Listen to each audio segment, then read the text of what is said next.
Hey, what's up, mortals? It is I, the Silent Sheepdog, here with a new video for you. Welcome to part 5 of What If Deku Had the System. I just wanted to greet you guys by saying, sit back, relax, you're in for a treat. And so, we begin. It was silent, and the air was thick from tension.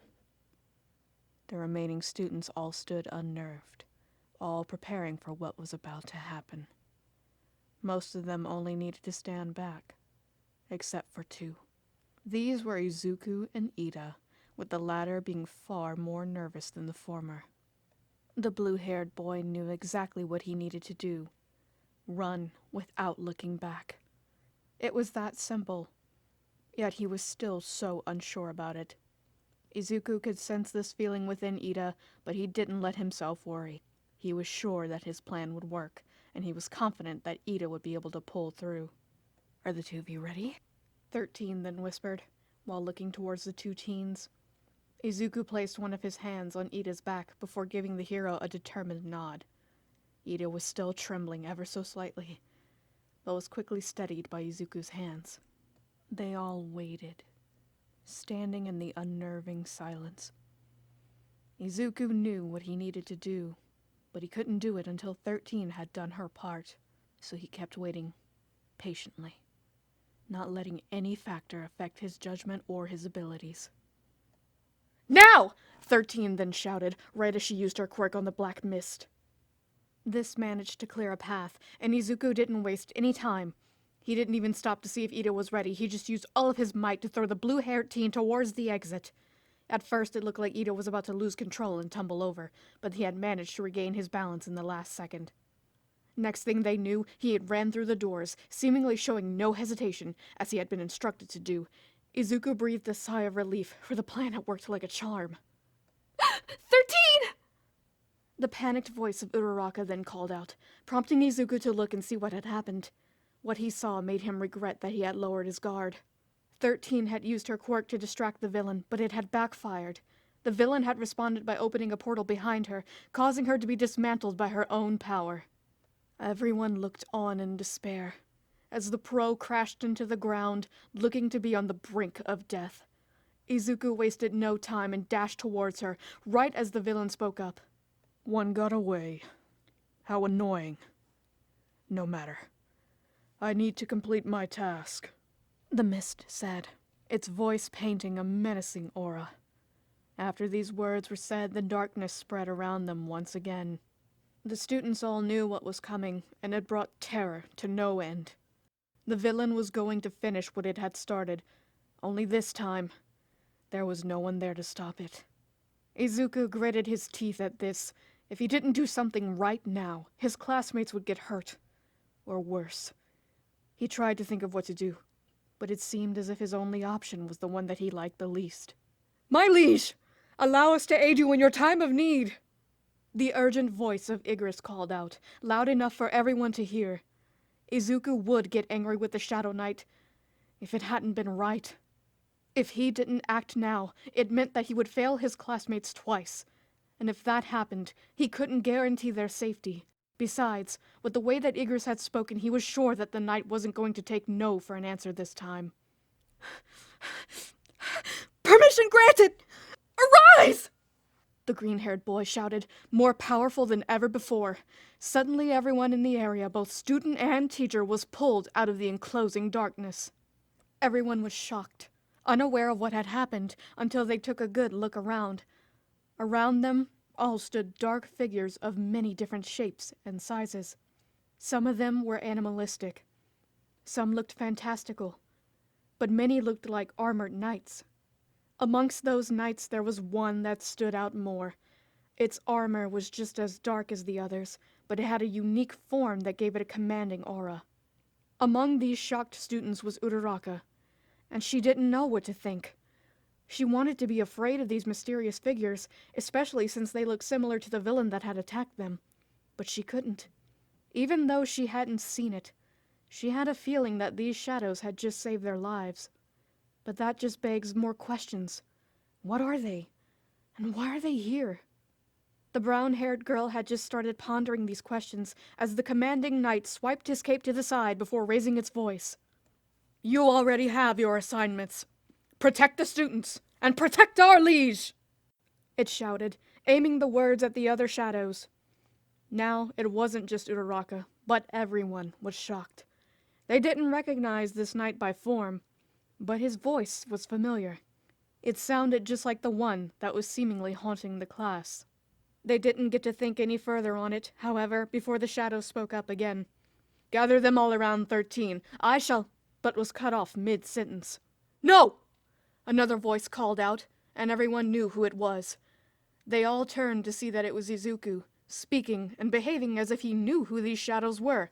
Spread them out, the green-haired boy then commanded, as he placed the knuckles of his right on his own shadow. The students were even more confused now, by his speech and odd gesture.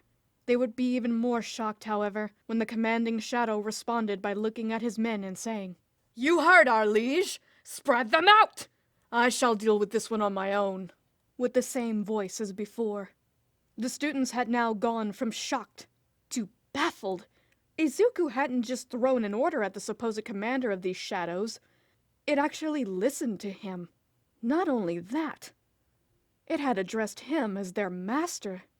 Everyone was knocked out of their shock when the shadows urged them all to spread out, placing them in specific locations around the commanding shadow and the villain. Uraraka happened to be placed right next to Izuku and the injured 13. She immediately started asking questions. Deku, what is going on, and who are these people? The brown-haired girl asked, sounding a little concerned as she did. Izuku reassured her quickly by saying, "Don't worry. They're with me. They'll keep us safe," with a calm voice. Uraraka didn't know what to think of this, but she decided to leave it. She trusted Izuku, so she had no reason to worry. She just watched as her green-haired companion tended to 13's injuries, pulling out a vial that contained some sort of red fluid before whispering, "Listen, I need you to trust me and drink this. After that, I need you to stay down and wait for my signal." Uraraka was curious upon hearing this. Izuku had continued to say something towards 13 after this, but the brown-haired girl couldn't make it out. She just watched her classmate continue tending to the injured hero until her attention was drawn elsewhere. "Oh, now who might you be? Are you perhaps a hero that we didn't know of?" the mist-like villain asked, its ominous voice attempting to intimidate the commanding shadow. It did not budge, however, and calmly said, "My name is Igris. I am merely my master's sword. Now, may I know the name of you who shall fall before my blade?" The mist-like villain seemed to be rather annoyed by these words, squinting its eyes as it said, "My name is Kurogiri, and I believe that you're quite full of yourself. I shall enjoy sending you back to the shadow that you came from," with a more aggressive tone than before. Igris didn't get to respond to this as Kurogiri charged at him, but something odd happened after that. Igris had suddenly disappeared. The mass of mist was now confused, for the Shadow Knight was well and truly gone. That is when he felt something attack him from the side. Kurogiri looked over in that direction and was well and truly shocked to see that Igris had been delivered that blow with his sword. Uraraka was also shocked and confused now, for she didn't understand what was going on. Igris had just vanished. Then he had appeared in a spot that he shouldn't have. She then watched as the Shadow Knight descended into a shadow that was below him. This made her curious, and upon closer inspection, she finally realized what Izuku's plan was. Igris could hide in a person's shadow to seemingly disappear from the material world. This ability could easily allow him to attack someone without being attacked himself. The problem was that there normally wouldn't be as many shadows for him to utilize in this area, but that issue had been solved. When Izuku had ordered the students to be spread out, it had first seemed like an attempt to make sure that they couldn't be attacked as easily, but that wasn't its only purpose. They had all been positioned so that their shadows were cast over a wider area, giving Igris a larger playing field. Uraraka's thoughts were cut short, however, when Igris started going on the offensive. He swung his sword towards Kurogiri, only to have it cut through his mist-like body without causing any damage. Then the knight would retreat into the shadows to avoid the oncoming attack, before attacking again from a different angle. This process was repeated continuously for what felt like minutes. The two beings of darkness went at each other without managing to draw a single drop of blood. It was even more unnerving for the students, who had hoped that Igris would come out on top. After a while, the two beings were separated. They were now still looking at each other until Kurogiri spoke up. My, it would appear that I've underestimated you gravely. Igris, was it? You're quite the formidable opponent, I must say. But why are you protecting these students? The mass of mist said, his voice radiating more respect than it did before. Igris seemed to return that respect as he answered by saying, Well, it is a shame to see one of my brothers in darkness as a foe. I must admit that you are one of the greatest opponents that I have fought as of late. But to answer your question, I am only carrying out the will of my liege. He ordered me to defend his classmates, and I will not fail him. Kurogiri seemed to be surprised by this, but his few facial features seemed to indicate a hint of understanding as he then said, I see. It would appear that we are much like each other. You too are acting on the orders of your master. With what seemed to be a calm voice, but the recipient had vanished once again. From behind the mass of mist, Igris had appeared, looking ready to deliver the finishing blow. That might be the case, but only I will succeed! He bellowed as he charged at full force. Everyone was now filled with hope. Kurogiri wasn't looking at Igris as he had no time to react. He was going to get hit. The battle was going to end. Igris inched closer and closer to the villain, each step assuring his victory, until it turned for the worse. Just as Igris was about to swing his sword, Kurogiri opened a portal in front of him. The knight couldn't stop his own momentum and fell halfway into the portal before it closed on him. Now everyone watched in despair as Igris, their only hope, was cut in half before disintegrating into the darkness.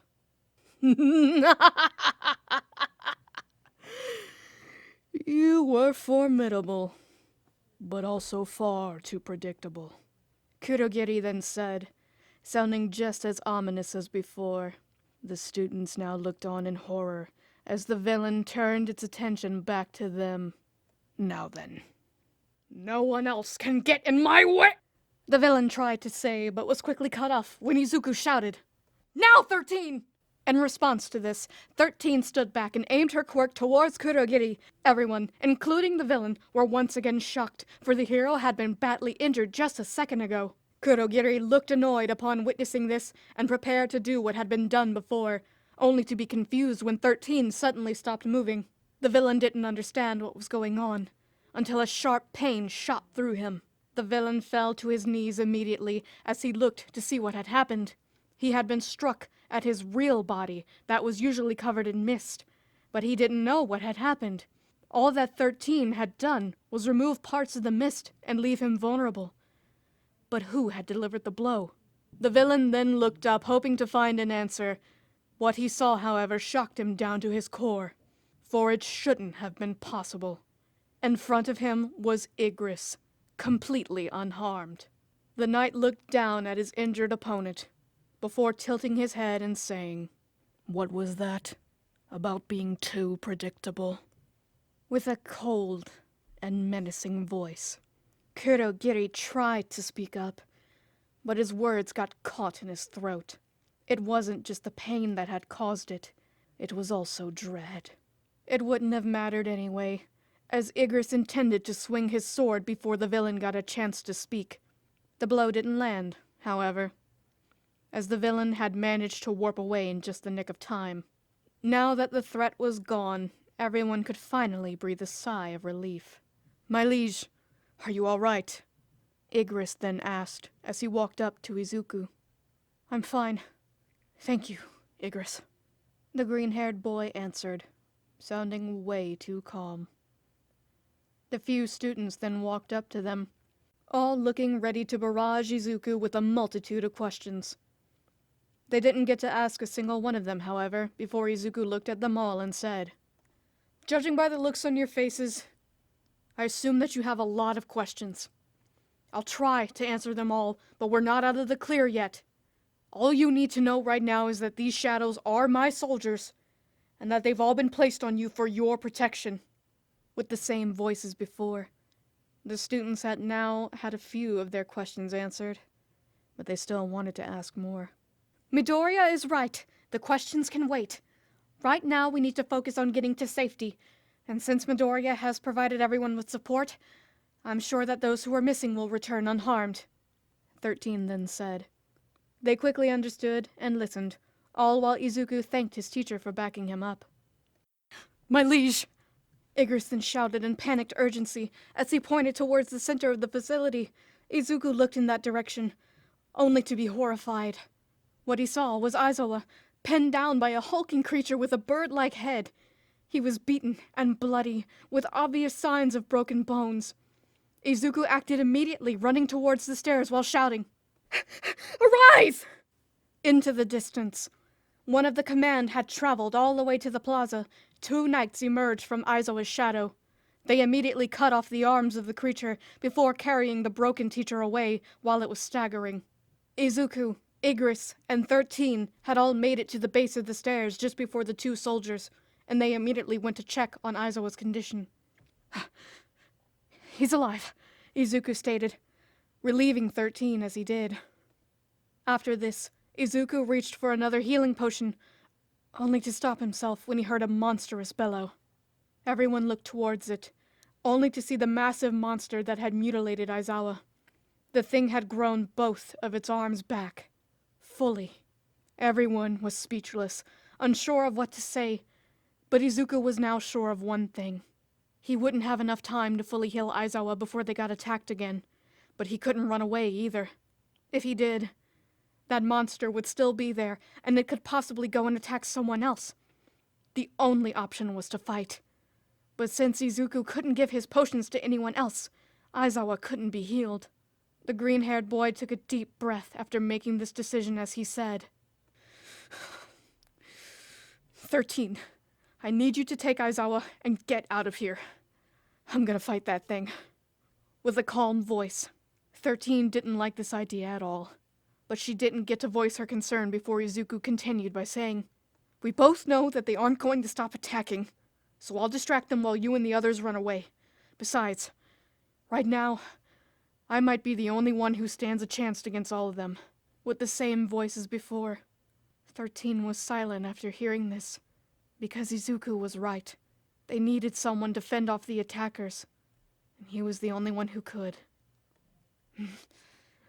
All right, just be careful, the hero then said, before taking Izawa from the 2 shadows. Izuku nodded at this as he responded by saying, Don't worry, I'm not alone out there. Right on cue, with these words, the other shadows came marching down the staircase, all ready to serve their master. 13 didn't waste any more time as she carried Izawa towards the exit while Izuku prepared himself. Split up into small groups and work together to defeat these villains. But don't kill any of them, the green-haired boy said to his soldiers, making sure to whisper that last part. The shadows all nodded in understanding, as Izuku then turned his attention towards Igris. Igris, you and I will fight that thing. From what we've seen thus far, we can assume that it has enhanced regeneration and strength, and we can assume that it's a mutation type, he said, listing off everything that they knew about the creature. Igris nodded towards this, readying his sword as he did. Once these words had been said, Izuku readied his daggers. Holding the Night Killer in his right hand and Rasaka's fang in the other, he stared down his opponents before charging in at full speed. The shadows were right behind him, doing as they had been tasked without hesitation. This video is sponsored by NordVPN. Staying safe online is an ever-growing difficulty, and hackers could exploit you. NordVPN allows you to change your IP address, making you harder to track, securing your privacy. In addition to providing you with safe passage through the web, you can also expand the reach of your favorite streaming services. Are you tired of going through 2, 3, or even 4 streaming services to watch your favorite anime? Well, with NordVPN, you can change your country and be able to binge shows like My Hero Academia, Naruto, and others on your favorite streaming service with just the press of a button. Check out the link in the description to get 72% when buying for 2 years, $3.29 a month. This deal is for a limited time, and thank you to NordVPN for sponsoring this video. Izuku and Igris approached the monster, who had begun charging at them by now. The duo avoided the monster's attack as they delivered some of their own. It didn't budge, however, as it went in for another attack, only to meet the same result. This exchange went on for a while, with no one gaining any ground. Izuku and Igris kept avoiding the attacks but couldn't inflict any lasting damage themselves. If anything, it was Izuku that was being whittled down, since constantly regenerating the shadow soldiers was draining his mana. This caused Izuku to get desperate, for he couldn't keep this up forever. He needed to gain the upper hand somehow, so he went through everything in his mind that he could think of. Among these things were the titles. He switched between all of them, hoping that there would be one that could help at this moment. Title change! Title change! Title change! He shouted numerous times, until something he didn't expect happened. Both his and Igris' attack had managed to launch the monster backwards, which hadn't been possible before. The green-haired boy looked towards his menu for an answer, only to be shocked once again. All of his stats, even Igris', had been increased greatly. He then looked to see what title was active, and it almost horrified him. The active title was the Successor of Peace, which gave him an increase in his stats by 200%. But the implications are what horrified him. The title only worked when fighting the so-called Monarch of Destruction, or any of his minions. But Izuku was sure that this opponent was a minion. It was strong, maybe even on the same level as All Might, but it didn't give him the impression of being a monarch. Neither did the hand-covered villain, or the one that was standing made of mist. The ones that seemed to be commanding this monster. Nomu, kill them already, said the hand-covered villain, growling, knocking Izuku out of his thoughts. The monster then stood back up, looking just as unharmed as before. Now Izuku didn't know what to do. Even with this power boost, they had been unable to put any lasting damage on this so-called Nomu, which meant that they still needed to overcome its regenerative properties. But how would they do that? The green-haired boy was stuck in his thoughts until something in the corner of his eye caught his attention. Just outside of the battlefield stood Bakugo and Kirishima, both accompanied by their own shadow soldiers. At first he didn't think too much of it. An idea then came to his mind upon seeing Bakugo's only grenade gauntlet. Igris, get out of here. You're getting in my way, Izuku then said, sounding cold. Igris was confused by this sudden statement, as he then said, But, my liege! Do as I say! Quite aggressively. Igris was once again confused, until he could see his master's eyes trailing off somewhere. Once he saw what his master was looking at, he got more curious. But he fully understood his intention after he said, You said it yourself. I become a better warrior when the weak and incompetent are out of harm's way. With the same cold voice, Igris, now understanding his master fully, backed off without hesitation. Oh my, it seems that you don't get along too well with your own subordinates. How unfortunate for you, hero! The hand-covered villain then exclaimed, chuckling maniacally as he did. Izuku was completely unaffected by this, as coldly responding by saying, The only unfortunate soul here is you, the one who bit off more than he could ever hope to chew. The villain got infuriated just upon hearing this, as he shouted, No more! Kill him now! Prompting the monster to charge. Izuku didn't let it come too close, as he avoided all of its oncoming attacks. He did this for a few minutes, utilizing his increased speed to its fullest. Then, when nobody expected it, he struck back. He closed the distance between himself and the Nomu before shoving the Rasaga's fang deep into its solar plexus. The teen already knew that paralysis didn't work on this opponent, but it still staggered and froze in pain. This could only mean one thing. "Just as I thought," the teen muttered, as if he wanted his opponents to hear him. "You may look like a hideous monster, but underneath that shell you're still human, which means..." He then continued, before ripping the dagger out of Nomu's chest. He then dashed between its legs before cutting off both of its Achilles tendons. The Nomu couldn't stop itself from falling to its knees. Then, before anyone could react, an unknown object was shoved into its mouth. It didn't take long to see that it was one of Bakugo's gauntlets, as their eyes made it to the person wearing it. It was none other than Igris, who finished his master's sentence by saying, "That you can perish," before pulling the pin.